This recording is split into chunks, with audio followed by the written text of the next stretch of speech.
Isst gesund, Salat, Gemüse, grüne Smoothies, aber fühlst dich trotzdem schlapp, aufgebläht und hast Gelenkschmerzen. Was, wenn ich dir sage, dass genau diese Superfoods dich krank machen könnten? Pflanzen wollen nicht gegessen werden. Sie wehren sich aktiv mit einem unsichtbaren Arsenal. Oxalate, Lektine, Phytinsäure und andere Antinährstoffe.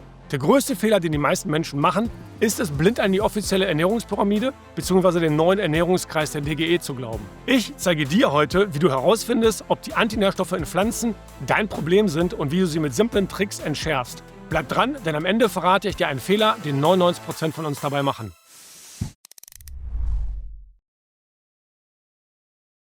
Ich bin Arthur von Life Algorithm. Mit 45 Jahren bin ich fitter, als ich es mit 30 war. Nur mit 3 Stunden Training pro Woche, ohne teure Supplemente und 100% natürlich. Ich war auch mal 3 Jahre lang Vegetarier und habe die Erfahrung gemacht, dass ich mich schlechter denn je gefühlt habe. Chronische Knieentzündung, krasser Heuschnupfen und ein erhöhter Körperfettanteil. Bis ich die Macht der richtigen Ernährung entdeckt habe. Wie ich meinen Heuschnupfen nach 20 Jahren geheilt habe, ohne Medikamente, kannst du dir in diesem Video mal anschauen. Heute geht es aber um ein kontroverses Thema. Antinährstoffe in Pflanzen. Die einen sagen, Gemüse ist das gesündeste überhaupt, die anderen behaupten, Pflanzen vergiften uns langsam. Wer hat also recht? Die Antwort wird dich überraschen, denn beide Seiten haben teilweise recht. Es kommt auf dich an. Und genau das ist der Punkt, den die meisten übersehen. Ich habe für dieses Video über 10 Expertenquellen auf YouTube analysiert und dabei etwas Faszinierendes entdeckt. Es geht viel weniger darum, was du isst, sondern wie du es zubereitest. Der entscheidende Hebel liegt nicht in der Auswahl der Superfoods, sondern in den fast vergessenen traditionellen Zubereitungsmethoden. Und genau diese schauen wir uns heute an. Wir schauen uns heute 4 entscheidende Dinge an. 1, was Antinährstoffe wirklich sind und warum Pflanzen sie produzieren. 2, wie du erkennst, ob du empfindlich darauf reagierst. 3, konkrete Strategien, wie du das Beste aus deiner Ernährung holst, egal ob du Pflanzen liebst oder meidest. Und 4, die schockierende Wahrheit über Superfoods und warum Big Food dich belügt.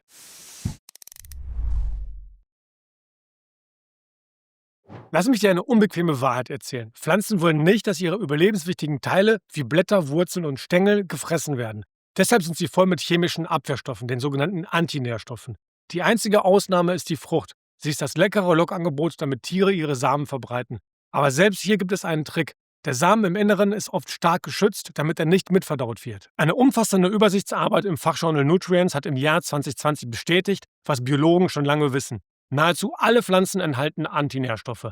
Sie sind Teil eines chemischen Arsenals, um sich vor Fressfeinden, Insekten und Infektionen zu schützen. Die Konzentration dieser Stoffe kann dabei stark variieren, abhängig von der Pflanzensorte, den Wachstumsbedingungen und der Erntezeit. Den Link zu dieser Übersichtsarbeit und allen anderen im Video genannten Studien findest du unten in der Videobeschreibung.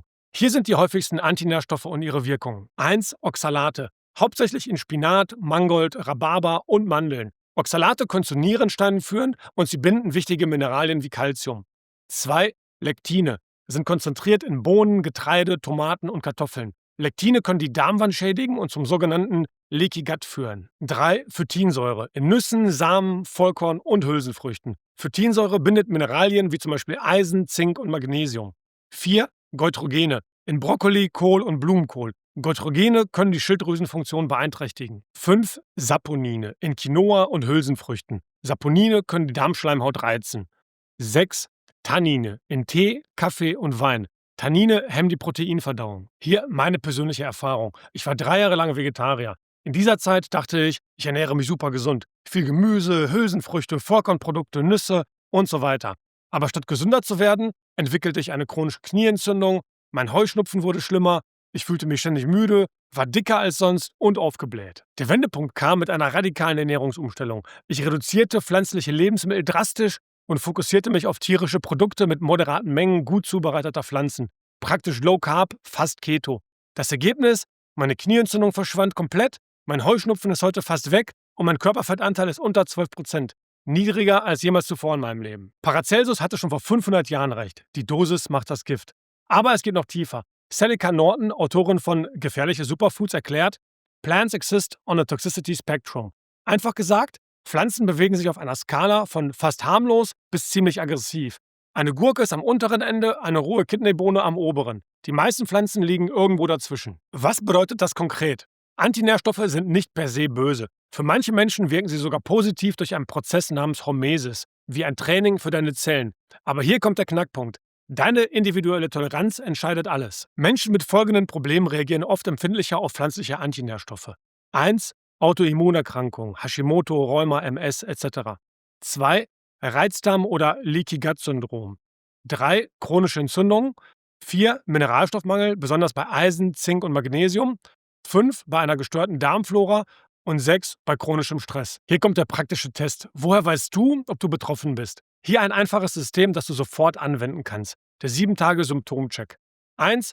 Führe ein detailliertes Ernährungstagebuch. 2. Notiere wirklich alles, was du isst und trinkst. Und 3. Bewerte deine Symptome auf einer Skala von 1 bis 10. Zum Beispiel Verdauung, also Blähungen, Durchfall, Verstopfung, dann die Energie, Müdigkeit und Brain Fog zum Beispiel, dann Schmerzen in den Gelenken, in den Muskeln und im Kopf, dann Haut, Ausschläge, Akne oder Ekzeme und die Stimmung, deine Reizbarkeit und die generelle Laune. Achte besonders auf Symptome 2 bis 24 Stunden nach dem Essen. Antinährstoffe wirken oft verzögert. Und schreib unten in die Kommentare, welche Symptome hast du bei dir beobachtet.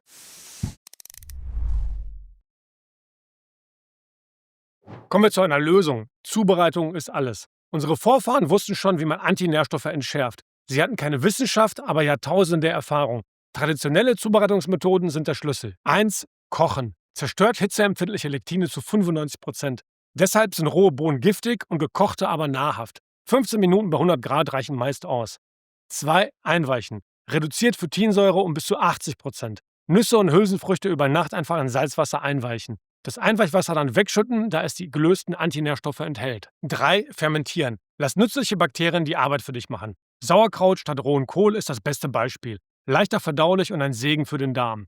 4. Keimen. Hier werden Samen aktiviert, um Antinährstoffe abzubauen. Du musst das nicht selbst machen. Kaufe einfach fertige Brokkolisprossen und gib sie über deinen Salat. So bekommst du maximale Nährstoffe bei minimalen Antinährstoffen.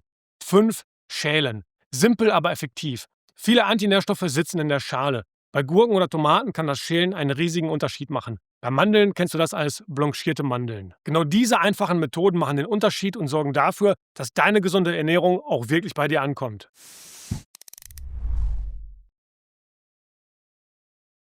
Manchmal reicht die Optimierung leider nicht aus. Wenn du trotz richtiger Zubereitung weiter Probleme hast, ist es Zeit für Plan B, die gezielte Eliminierung. Ich spreche aus Erfahrung, meine eigene Transformation begann erst, als ich radikal umstellte. Die Wirksamkeit einer sogenannten Eliminierungsdiät ist wissenschaftlich belegt. Eine bahnbrechende Studie, die 2017 in Inflammatory Bowel Diseases Journal veröffentlicht wurde, untersuchte Patienten mit aktiven chronischen entzündlichen Darmerkrankungen wie Morbus Crohn. Nach nur 6 Wochen auf einer Autoimmun-Protokolldiät, die genau die Lebensmittelgruppen eliminiert, die wir besprochen haben, erreichten beeindruckende 73% der Teilnehmer eine klinische Remission. Das bedeutet, ihre Symptome waren signifikant zurückgegangen oder sogar komplett verschwunden. Aber warum funktioniert das? Die Forscher fanden 3 Hauptmechanismen. 1. Darmheilung. Ohne ständige Reizung durch Lektine und Saponine kann sich die Darmschleimhaut regenerieren. 2. Entzündungsreaktion. Weniger Antinährstoffe bedeuten weniger Immunreaktion, was wiederum weniger systematische Entzündung bedeutet. 3. Nährstoffoptimierung. Ohne Phytinsäure und Oxalate werden Mineralien besser aufgenommen. Hier sind die Top-Kandidaten für eine Eliminierung, der Reihenfolge nach sortiert. Auf 1 Getreide. Und damit meine ich wirklich alle Sorten. Ja, auch der angeblich gesunde Dinkel oder gesunde Hafer. Wie ich schon in meinem Video zu den 9 Ernährungsmythen erklärt habe, gibt es kein wirklich gesundes Getreide. Sie sind vielleicht nur weniger ungesund als Weizen, stecken aber trotzdem voller Lektine und Phytinsäure, die deine Nährstoffaufnahme blockieren und Entzündungen fördern können. 2 Hülsenfrüchte, also Bohnen, Linsen, Erdnüsse. Höchste Lektinkonzentration aller Lebensmittel. 3 Nachtschattengewächse. Tomaten, Paprika, Auberginen, Kartoffeln. Solanin und spezielle Lektine. 4 Nüsse und Samen, besonders Mandeln und Cashews, voller Phytinsäure und Oxalate. 5 Blattgemüse, Spinat, Mangold, Rucola, auch Oxalatbomben leider. Und 6 Soja, Isoflavone und Lektine. Wie setzt du das nun praktisch um? Hier ist ein Rahmen, der auf den bewährten Prinzipien von Eliminierungsdiäten basiert, wie dem Autoimmunprotokoll AIP. Betrachte es als ein persönliches 30-Tage-Experiment, um deinen Körper kennenzulernen. Fangen wir mit Phase 1 an, Woche 1 bis 2, der radikale Cut. Hier eliminieren wir alle potenziellen Störenfriede. Der Fokus liegt auf nährstoffdichten, reizarmen Lebensmitteln. Beispielmahlzeiten morgens, Rührei mit Butter, eventuell etwas Avocado, mittags Rindersteak oder anderes Fleisch mit gedünstetem Brokkoli oder Blumenkohl und abends Lachs oder anderen Fisch mit Zucchini oder Kürbis. Das sind nur Beispiele und konzentriere dich einfach auf hochwertige tierische Produkte. Fleisch, Fisch, Eier und sicheres, stärkearmes Gemüse wie Gurke, Zucchini, Kürbis, Brokkoli und Blumenkohl. Und was du meiden solltest? Alles andere, insbesondere Getreide, Hülsenfrüchte, Nüsse, Samen, Nachtschattengewächse und Milchprodukte, außer Butter oder Ghee. Kommen wir zu Phase 2 der Woche 3 bis 4. Hier beobachten und dokumentieren. Dein Körper hat jetzt Zeit zu heilen. Deine Aufgabe ist es, genau hinzuhören. Führe ein einfaches Symptomtagebuch. Bewerte täglich auf einer Skala von 1 bis 10 Energie, Verdauung, Gelenkschmerzen, Hautbild und die Stimmung. Notiere Veränderungen. Fühlst du dich klarer? Ist der Blähbauch weg? Etc. Kommen wir zu Phase 3, also ab Woche 5, die systematische Wiedereinführung. Jetzt spielen wir Detektiv. Führe gezielte einzelne Lebensmittel wieder ein, um die Reaktion deines Körpers zu testen. Als Regel nur ein neues Lebensmittel alle 3 Tage. Tag 1 eine kleine Portion, zum Beispiel eine Handvoll Mandeln. Tag 2 eine normale Portion. Tag 3 beobachten. Achte 24 bis 48 Stunden lang auf negative Reaktionen. Verdauung, Haut, Schmerzen, Müdigkeit etc. Keine Reaktion? Super. Dieses Lebensmittel ist wahrscheinlich sicher für dich. Eine negative Reaktion? Streiche es vorerst wieder weg und teste es in ein paar Wochen erneut. Basierend auf Studien und Erfahrungsberichten sehen viele Menschen folgende Verbesserungen. 1. Gelenkschmerzen reduzieren sich oft dramatisch, wie auch in meinem Fall mit meiner Knieentzündung, die komplett weg ist. 2. Brain Fog verschwindet häufig komplett. 3. Verdauung normalisiert sich. Und 4. Energielevel steigt spürbar. Kennst du jemanden mit chronischen Beschwerden? Teile gerne dieses Video, es könnte sein Leben verändern. Warum sind tierische Produkte in der Eliminierungsphase so wichtig? Die Antwort ist simpel und genial zugleich. Sie enthalten keine pflanzlichen Antinährstoffe. Null, nada, gar nichts. Dafür sind sie vollgepackt mit bioverfügbaren Nährstoffen. 1. Komplettes Protein. Liefert alle essentiellen Aminosäuren im perfekten Verhältnis. Das sind die fundamentalen Bausteine für deine Muskeln, Hormone und ein starkes Immunsystem. 2. Hämeisen. Das ist der Turbo für deine Energie. Es ist für den Körper bis zu 10-mal besser aufnehmbar als pflanzliches Eisen und entscheidend für deine Sauerstoffversorgung. Schluss mit der ständigen Müdigkeit. 3. Vitamin B12. Unerlässlich für deine Nerven und dein Blut. Es kommt in seiner aktiven, für uns nutzbaren Form ausschließlich in tierischen Produkten vor. 4. Kreatin. Der Treibstoff für deine Muskelkraft und deine mentale Klarheit. Du findest es fast nur in Fleisch und Fisch. 5. Carnosin. Ein mächtiger Schutzschild für deine Zellen, der sie vor Stress und vorzeitiger Alterung schützt. An dieser Stelle kann ich das Buch Die Fleischfresser-Diät von Dr. Shawn Baker empfehlen. Aber Achtung, das heißt nicht, dass du für immer Carnivore leben musst. Es ist ein diagnostisches Werkzeug, kein Lebensstil-Dogma. Die meisten Menschen können nach der Eliminierungsphase viele Pflanzen wieder essen. Aber dann wissen sie, welche und in welcher Form.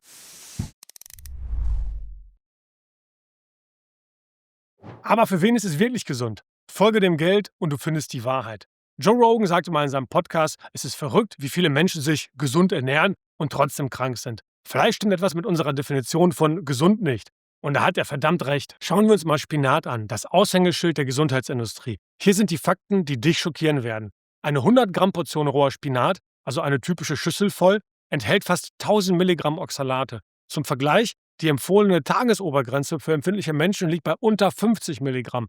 Das bedeutet, mit einer einzigen Schüssel Spinat nimmst du bereits das 20-fache der für dich unbedenklichen Menge auf. Aber es wird noch krasser. Die gesündesten Lebensmittel sind oft die schlimmsten Oxalatbomben. Alle Angaben pro 100 Gramm. 1. Kakao, 700 Milligramm. 2. Rote Beete, 675 Milligramm. 3. Mandeln, 470 Milligramm. 4. Chiasamen, 280 Milligramm. 5. Süßkartoffeln, 240 Milligramm. Sally Norton, die führende Oxalatexpertin und Autorin von Gefährliche Superfoods, warnt: Wir züchten eine Generation von Menschen heran, die sich mit Superfoods vergiften. Die Oxalatkristalle lagern sich in Geweben ab und verursachen Schmerzen, die oft als Fibromyalgie fehldiagnostiziert werden. Aber warum erzählt uns niemand davon? Es gibt 3 Gründe. 1. Profit bzw. Gewinn. Supplemente, Smoothies, Proteinriegel und andere Pülverchen sind ein Milliardengeschäft für die Industrie. 2. Ideologie. Die Ernährungspyramide wurde von der Getreidelobby beeinflusst, nicht mit Fokus auf Gesundheit, sondern auf kosteneffiziente Ernährung der Massen. 3. Unwissenheit. Viele Ärzte haben nur wenige Stunden an Lerninhalten über Ernährung im gesamten Studium. Die Wahrheit ist, Big Food und Big Pharma profitieren von deiner Verwirrung. Kranke Menschen sind profitable Menschen. Ein gesunder Mensch, der weiß, was er isst, kauft von ihnen keine teuren Supplemente, keine Diätshakes und keine angereicherten Produkte. Wer jetzt aber mit ausgelockten Böden anfängt, dem empfehle ich Folgendes. 1. Räume erstmal deine Ernährung auf. Setze zu 100% auf die Natur. 2. Ernähre dich für mindestens 30 Tage sehr diszipliniert. 3. Misst danach deine Blutwerte. Und 4. Falls immer noch notwendig, supplementiere gezielt. Wenn du deine Ernährung aber wirklich radikal änderst und die Disziplin aufbringst, wirst du staunen, wie du dich fühlst und merken, dass Supplemente gar nicht notwendig sind oder wirklich nur einzelne. Höre auf deinen Körper, nicht auf die Ernährungspyramide und auch nicht auf den ganzen Marketing-Bullshit von Big Food. Das ist mein Motto seit Jahren. Wenn du dich nach einem gesunden Salat aufgebläht fühlst, ist er für dich nicht gesund. Punkt, Ende, aus. Die Lösung: Bio-Individualität akzeptieren. Teste, beobachte, passe an. Niemand kennt deinen Körper besser als du selbst. Lass dir von niemandem einreden, was du essen solltest. Weder von Veganern an einem Ende des Spektrums, noch von Karnivoren am anderen Ende. Und auch nicht von mir. Wenn dir diese ehrliche, ungeschminkte Perspektive gefällt, lass gerne einen Daumen da. Damit hilfst du dem Kanal und der Gesundheit vieler Menschen.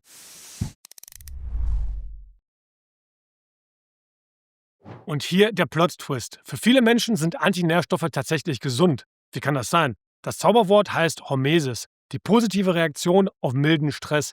Es ist das gleiche Prinzip wie beim Training. Die richtige Dosis Stress macht stärker. Antinährstoffe sind wie ein gezieltes Workout für deine Zellen. Die richtige Dosis fordert sie heraus und macht dich widerstandsfähiger. Zu viel überlastet das System.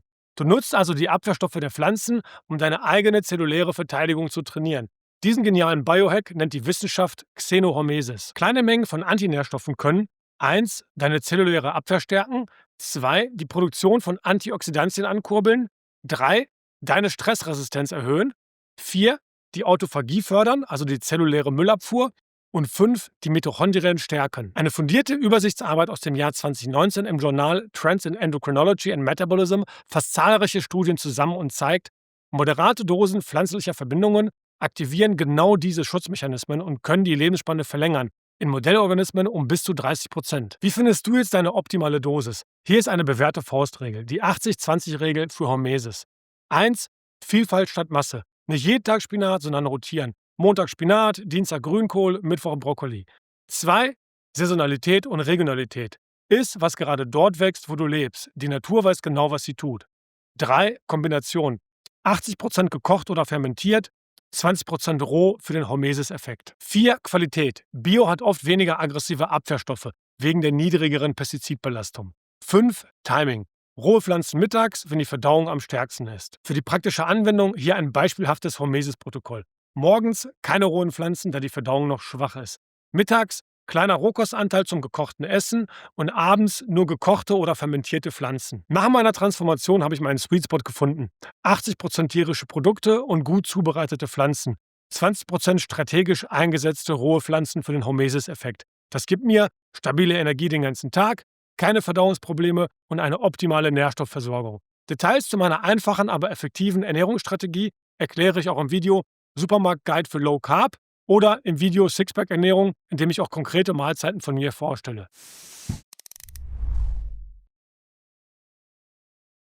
Jetzt hast du das Wissen. Die Frage ist aber, was machst du damit?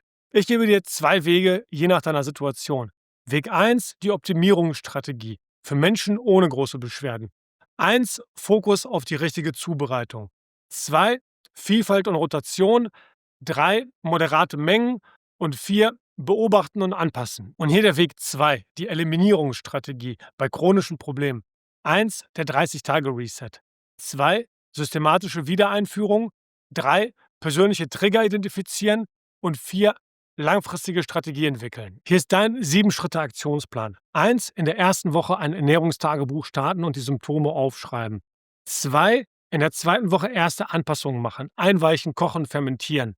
3, in der Woche 3 bis 4 bei Bedarf Eliminierung starten.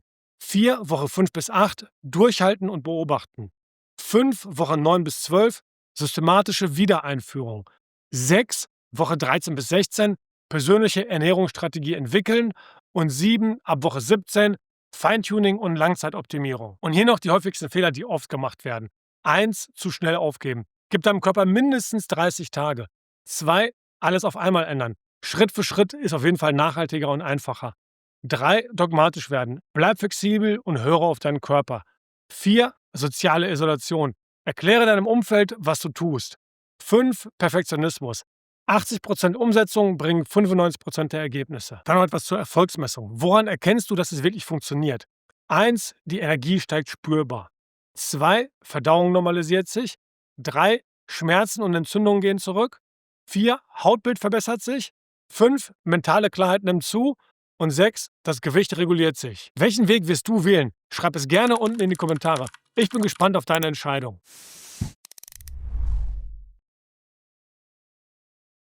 Lass uns die wichtigsten Punkte nochmal durchgehen. 1. Antinährstoffe sind real. Pflanzen verteidigen sich chemisch und das kann für empfindliche Menschen zum Problem werden. 2. Deine Reaktion ist individuell. Was für andere funktioniert, muss für dich nicht unbedingt passen. Dein Körper, deine Regeln. 3. Zubereitung ist der Schlüssel. Kochen, einweichen, fermentieren entschärft die meisten Probleme für die meisten Menschen. 4. Bei chronischen Beschwerden, eine Eliminierungsdiät kann Klarheit bringen und dein Leben verändern. 5. Hormesis intelligent nutzen. Die richtige Dosis Stress macht stärker, aber nur, wenn dein Körper damit umgehen kann. 6. Big Food belügt dich. Hinterfrage Superfoods und folge dem gesunden Menschenverstand. Und was ist das Wichtigste für dich? Werde zum Experten für deinen Körper. Niemand kann dir sagen, was für dich richtig ist. Du musst es selbst herausfinden. Wenn du noch tiefer einsteigen möchtest, habe ich eine klare Empfehlung für dich. Das Buch Dreck macht gesund von Dr. Josh Axe. Er erklärt darin genial einfach, wie unser moderner, steriler Lebensstil unseren Darm zerstört und wie du ihn gezielt heilen kannst. Es ist der perfekte nächste Schritt, nachdem du die Rolle der Antinährstoffe verstanden hast. So, das war's für heute. Wenn dir dieses Video die Augen geöffnet hat, dann abonniere jetzt den Kanal. Fast 80% der Zuschauer haben noch nicht abonniert. Schreib in die Kommentare, welche Symptome hast du bei dir beobachtet? Bist du im Team Optimierung oder Team Eliminierung? Dein Feedback hilft mir, bessere Videos zu machen. Und falls du jemanden kennst, der ständig über Verdauungsprobleme, Gelenkschmerzen oder chronische Müdigkeit klagt, teile dieses Video bitte. Es könnte der Gamechanger sein, nach dem er oder sie sucht. Über das Thema für nächste Woche stimmen wir noch im Telegram-Kanal ab. Komm gerne dazu und gestalte den Kanal aktiv mit. Und hier ist ein besonderer Bonus für alle, die bis zum Ende durchgehalten haben. Um das ganze Raten zu beenden, habe ich eine übersichtliche Liste für dich zusammengestellt. Darin siehst du auf einen Blick, welche Pflanzen die meisten Oxalate, Lektine und Phytinsäuren enthalten. Das ist dein persönlicher Spickzettel für den Supermarkt, um bewusste Entscheidungen zu treffen. Den Link dazu findest du direkt unten in der Videobeschreibung. Lade sie dir runter und schreib mir in die Kommentare, welche Pflanze dich am meisten überrascht hat. Bis dahin, bleib kritisch, bleib gesund und kümmere dich um deinen Körper. Er ist der einzige Ort, den du zum Leben hast. Peace out.